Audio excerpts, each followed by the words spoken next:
안녕하세요, 문혁입니다. 네, 오늘 우리가 모든 사람을 위한 성경 묵상법 5번째 시간을 진행하도록 하겠습니다. 지난 시간에 말씀드렸던 것처럼 성경 묵상을 실제로 지금 시작하고 계셔야 된다는 거 꼭 부탁을 드리겠고요. 병행해서 하시면서 이 내용들을 보시면 너무 도움이 되실 거고요. 만약에 지금 멈춰 있다가 시작하기 전에 한번 훑고 가겠다라는 거 말리지는 않겠지만 한번 훑고 가는 것보다는 함께 같이 가는 게 훨씬 더 유용하다는 거. 그래서 지금 큐티 책이 없는데요. 네, 상관없습니다. 그러면 성경을 한 장씩이라도 읽으시면서 매일 습관을 들여가면서 이제 묵상을 어떻게 할 것인가를 좀 보아주시면 좋을 것 같습니다. 자, 오늘은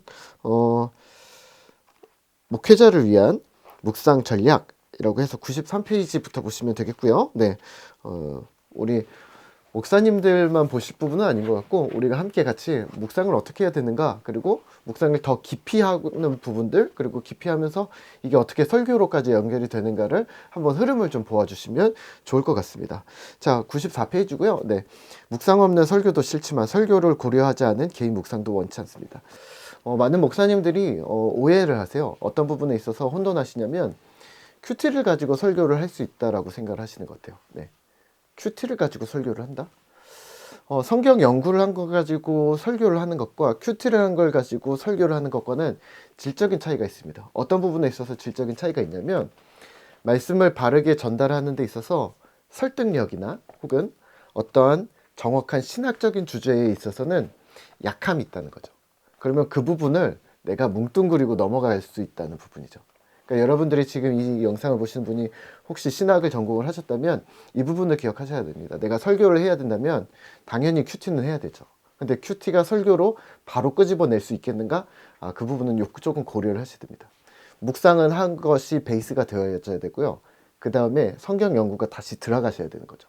그래서 성경 연구를 하시고 그 성경 연구가 끝나면 묵상과 성경 연구가 연결된 거를 가지고 다시 적용을 하시고 정리를 하셔서 설교문을 만드셔야 되는 거죠. 네.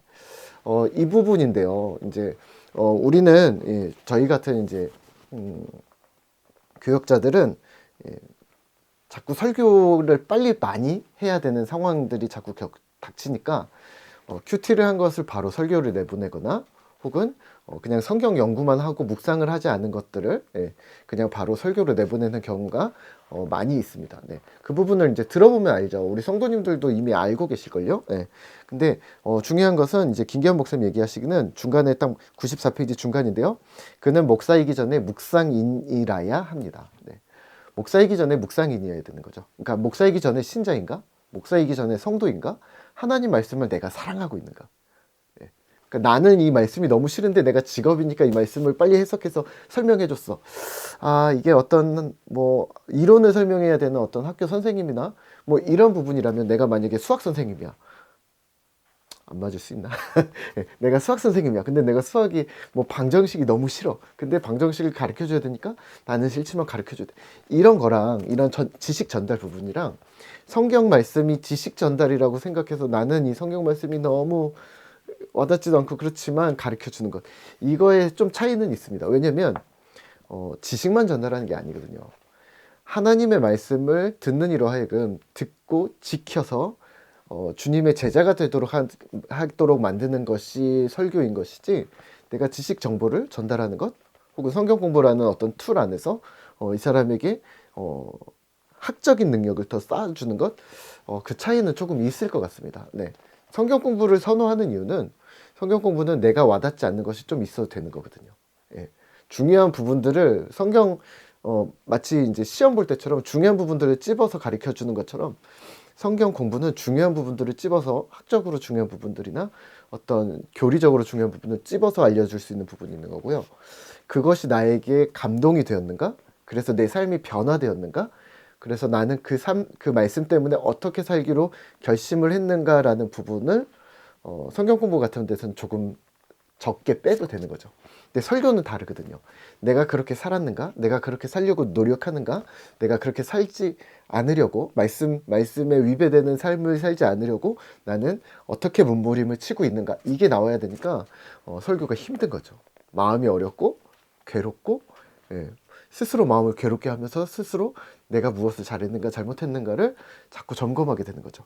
그게 뭐냐면 묵상인 거예요.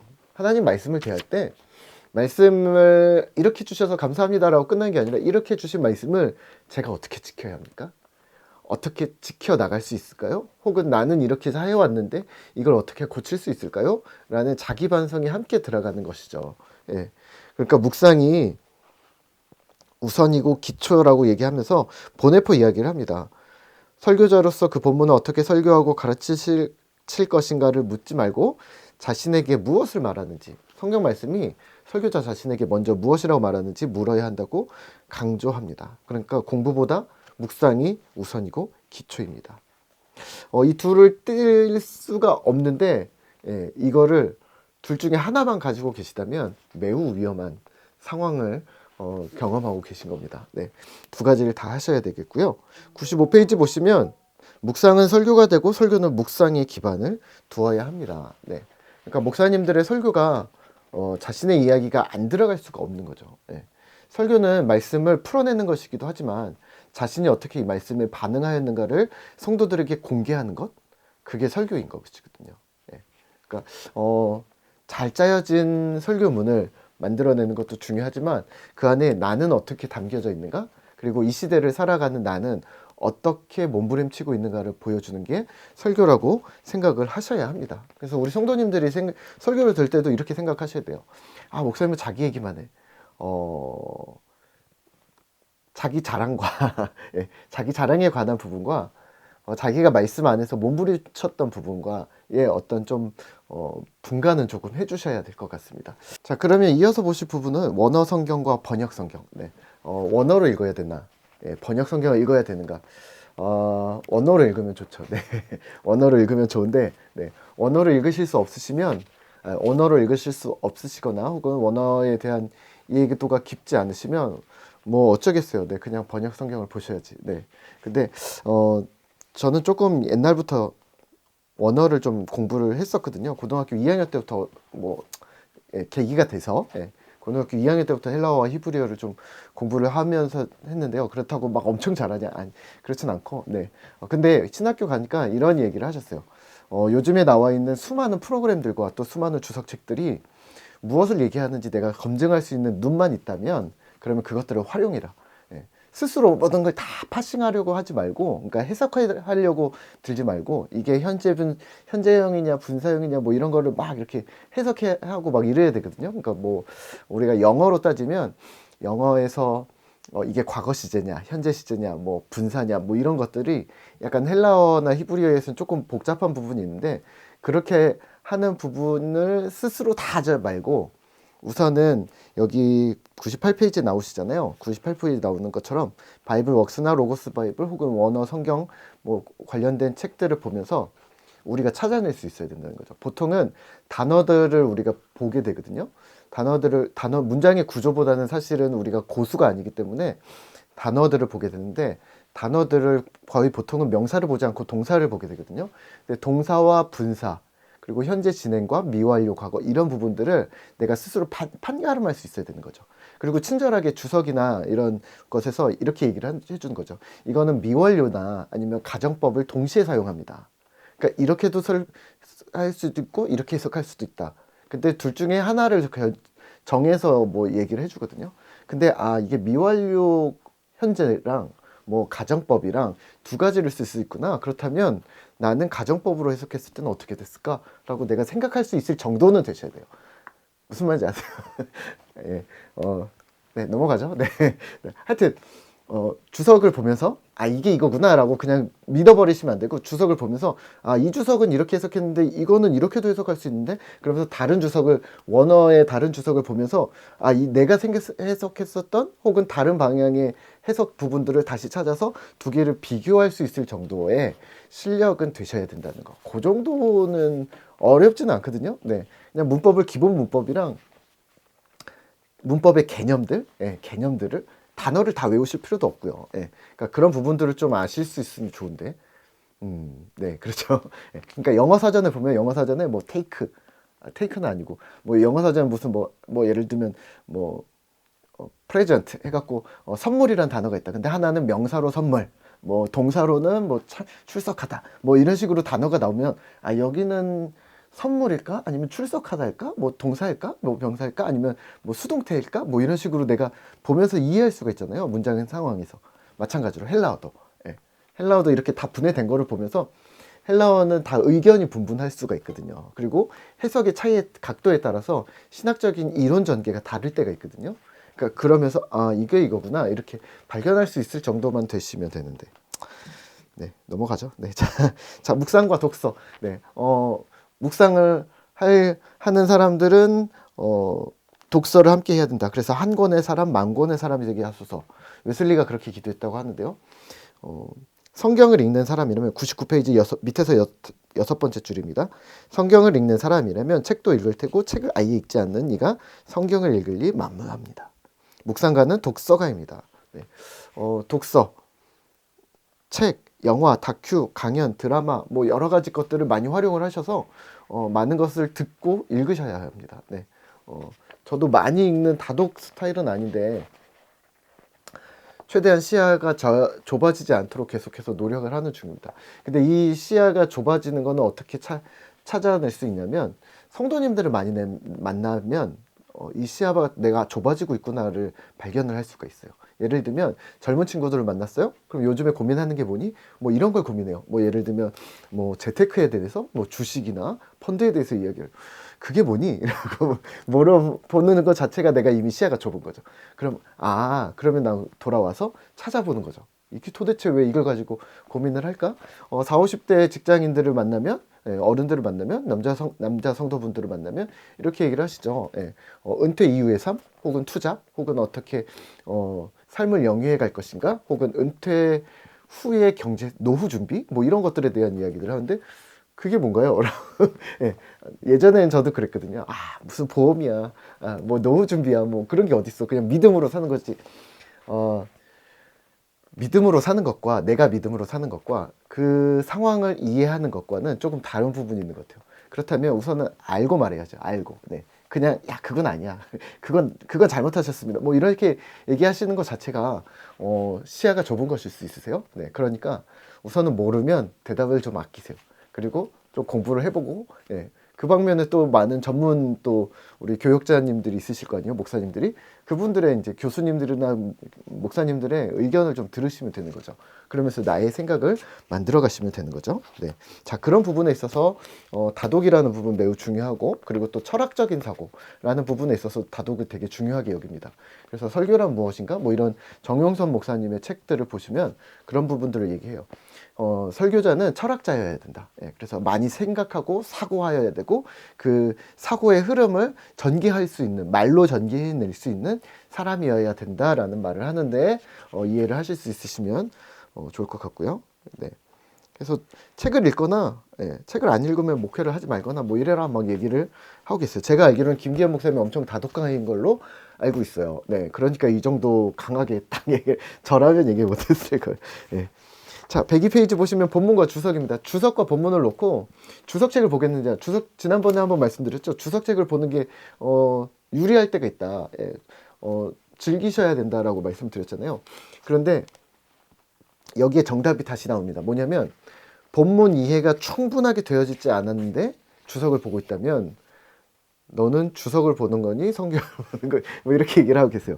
네, 104페이지 보시면 104페이지 여섯 번째 줄 보시면 첫 번째 본문 읽기가 충분치 않은 상태에서 주석을 보면 무엇에 관한 말인지 도통 모르겠습니다. 네, 이겁니다. 네. 주석을 먼저 보거나 성경을 충분히 읽어서 내가 이해가 되지 않았는데 모르겠어. 그리고 바로 주석을 읽으시면 더 모릅니다. 네. 혹은 잘못 이해하게 됩니다. 왜냐하면 내가 충분히 이해해서 이 부분이 무슨 흐름인지 시간에 쫓기지 마시고 마음에 쫓기지 마시고 그리고 스스로 모르겠다고 그냥 치부해버리지 마시고 천천히 여러 번 본문을 천천히 충분히 숙지를 하시는 게 매우 중요합니다. 네, 자 그래서 그렇게 하셔야 되겠고요. 뭐 주석으로 심령이 메마르는 거는 저는 잘 모르겠고, 네, 하여튼 주석을 사용하실 때는 충분히 본문이 완전히 익숙해진 다음에 주석을 보셔야지만 주석을 이해하실 수가 있다라는 걸 기억하시면 좋을 것 같습니다. 네, 그리고 이제 뭐 김기현 목사님은 주석을 한두 가지 보지 마라, 여러 가지 보라라고 얘기하는데요.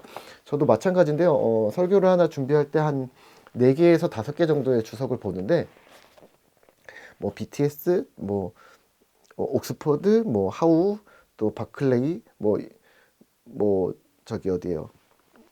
그 장로교 100주년, 뭐 이런 것들을 이렇게 좀 보는데, 물론 이제 때때마다 이제 다른 주석을 조금 볼 때도 있어요. 예, 근데 바클레이는 많이 방향이 달라요. 네, 하여튼 그런 게 있어요. 네, 완전히 다르게 해석을 하는 경우들이 있어요. 그러니까 완전히 다른 방향에서 해석을 하는데 같은 성경 본문은 하는 거죠. 근데 되게 신박함에 자꾸 쫓기시면 안 됩니다. 이거 되게 신박한데 이걸 설교로 써먹어야겠다. 이러시다 보면은 나중에 예, 네, 다른 새로운 사상을 만들어내실 수도 있어요. 네, 그러니까 주석책을 여러 개를 놓고 어느 것들이 전통적이고 어떤 것들을 많은 주석가들이 선호하는가, 이 정도는 조금 함께 보아주시는 것이 좀 좋을 것 같고요. 왜냐하면 그런 것들을 어디서 듣고 오시는 또 성도님들이 있으시거든요. 그러면 질문하실 때가 있어요. 그럼 그걸 잘 답변을 하거나, 제가 뭐 어떤 신학자의 입장을 수용하지 않은 이유는 우리 교단 측이나 혹은 제가 생각하기에 혹은 어떤 성경학자나 이런 부분의 주류를 따랐을 때 이런 부분이 좀 우리와는 좀 색깔이 맞지 않습니다라고 명확하게 설명을 해주시는 게 훨씬 더 좋겠죠. 자, 그래서 주석은 여러 가지를 읽으셔야 됩니다. 주석 한 개만 읽으라고 했는데 그거는 성도님들 편하게 한두 가지 읽으시는 거. 그리고 우리 목사님들은 조금 더 여러 가지를 다양하게 읽어주시는 게 조금 더 좋겠고요. 자, 108페이지에는 그룹을 해라 라고 얘기하는데, 이건 이런 얘기를 하는 것 같아요. 책으로만 너무 계속 들어가지 마라. 결국에는 사람을 만나야 된다. 라는 이야기를 하고 있고요. 네, 사람을 만나서 이야기를 하면서 우리가 버뜩버뜩 떠오르거나 우리가 생각이 정리가 될 때가 있다는 것이죠. 그런 부분들을 좀 생각해 주시면 되겠고요. 자, 112페이지 보시면 본질과 방법. 네. 결국에는 뭐 읽기 횟수 여러 번 읽어라. 그 113페이지 보시면 번역 성경 한 권이 아니라 번역 성경도 여러 가지 봐야 된다고 했잖아요. 번역 성경도 여러 가지를 보아라. 그리고 두 번째, 세부적으로 묵상하기 전에 성경 전체를 읽어라. 예를 들면 로마서 3장을 설교해야 된다. 그러면 로마서 1장부터 16장까지를 끝까지를 한번 다 읽고 여러 번 읽고서 흐름을 파악한 상황에서 이제 설교를 해라. 뭐 이런 이야기들을 하고 계십니다. 그래서 맥락을 놓치지 않는 것 얘기를 하고 있고요. 네. 세 번째, 통독을 병행해야 된다. 성경 전체 안에서 이 로마서가 위치하는 뭐 위치 뭐 이런 것들도 염두에 두어야 되고, 그리고 네 번째는 설교 개요도 좀 써보라. 여러분들 설교 준비하실 때 어떻게 하세요? 개요 작성하세요? 옛날에 학교 다닐 때 국어 시간에 기승전결 아니면 서론, 본론, 결론 이런 거 해보셨어요? 설교 준비하실 때 이거 하셔야 됩니다. 이거 안 하시고 그냥 들어가시면 매우 어렵습니다. 네. 그것만 가지고 설교하시는 분 초고수들이 가끔 있으신데요. 저는 그 정도는 아니라서 그런 개요를 가지고서 바로 설교하시면 안 되고, 개요를 가지고 본문을 만드시고 본문으로 설교하시는 작업을 계속 꾸준히 하시면 차근히 늘어날 것입니다. 네, 힘을 내셨으면 좋겠고요. 다섯 번째는 가르치라고 하는데, 이거는 한번 읽어보시면 될 것 같고요. 네. 자, 118페이지. 자, 118페이지. 118페이지 보시면요. 밑에서 6번째 줄 보시면 묵상이 목회자 자신을 성공주의와 성과주의에 함몰되지 않도록 지켜내는 방파제이며 성도로 하여금 말씀을 통해 살아계신 하나님을 만나는 지름길입니다. 목사님들이 묵상을 하셔야 되는 이유가 있습니다. 왜냐하면 말씀으로 살아내기 위해서입니다. 세상의 여러 가지 생각들에 대해서 우리가 휩쓸리지 않기 위해서 묵상해야 되는 것이고요. 그리고 이 말씀을 내가 스스로 묵상하면서 내가 먼저 한 발 앞서서 걸어본 길을 성도들에게 안내하기 위해서입니다. 두 가지를 위해서요. 그러면 우리 목사님들, 나 자신을 위해서 묵상을 해야 되는 거죠. 묵상을 하면서 내가 하나님 앞에 다시 서는 것, 그리고 하나님 앞에 회복됨을 경험을 하셔야 되는 거죠. 그게 먼저, 그 스토리가 먼저 나한테 있어져야 그 다음에 설교를 할 수가 있는 거죠. 그래서 그런 작업들에 되게 힘을 내셔야 합니다. 그래서 묵상은 프로그램이 아니라 본질입니다. 근원입니다. 자, 여러분들은 어떻게 묵상하고 계시는가요? 네. 내가 살 만큼 남을 살릴 만큼 읽고 또 읽읍시다 라고 얘기합니다. 네. 119페이지 마지막 줄인데요. 네. 내가 살 만큼 남을 살릴 만큼. 네. 우리가 살아날 수 있도록 충분히 많이 묵상해 주십시오. 그리고 또 다른 사람이 우리를 통해, 우리의 말을 통해 혹은 우리의 묵상을 하는 나의 존재로 인해 묵상에 들어올 수 있도록 다른 사람을 살릴 만큼 묵상을 하시면 좋을 것 같습니다. 수고하셨고요. 우리 다음 시간에 6과로 또 뵙도록 하겠습니다. 수고하셨습니다.